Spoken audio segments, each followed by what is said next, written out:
If we really want to increase voter turnout and take it away from anybody's hands other than the person that asked for the ballot, why don't we require all supervisor of elections or the state fund it to all have absentee ballots, self-addressed stamped envelopes? 27 counties do it. Why don't we make everybody do it? Put it in your own mailbox instead of another one. You know, if we're worried about a solicitation zone of 150 feet and somebody talking to you, we shouldn't be worried about 150 feet, about who's in line. We should worry about why they're in line past 150 feet. Maybe we should worry about making sure that people aren't standing that long in line and make sure the supervisors have more help, support, money, or equipment to make sure they're not standing past 150 feet. You know, members, any bill that we write, there's going to be a little bit of human factor in here. Let's take into consideration these employees or volunteers are working from, I don't know, 4 or 5 o'clock in the morning until, I don't know, however many days later without any sleep, rest, or food that they're working in these elections.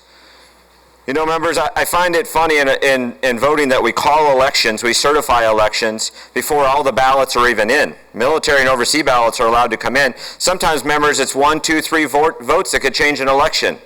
You know, I filed a couple of elections bills in this House so far. I've never got a hearing on them, never heard anything on them. But I think there's good ideas from everywhere, and we should start to look at some of those other bills as ideas and maybe incorporate them. But you know, members, in my life, I filed one lawsuit. One lawsuit in my life. You know what it was? An election lawsuit. Because they said I lost an election, but I actually won the election, so I had to sue to have a manual recount done because the election was already certified. I shouldn't have to go to that point of spending $20,000 to overturn an election I won.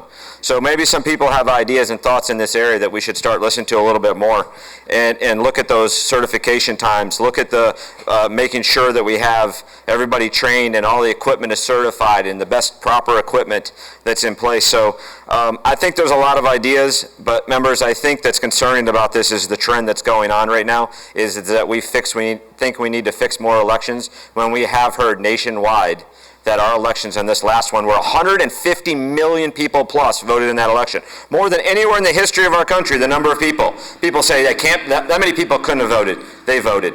And it was a good, fair election, and we don't need to be changing it in every single state across this nation now at this time.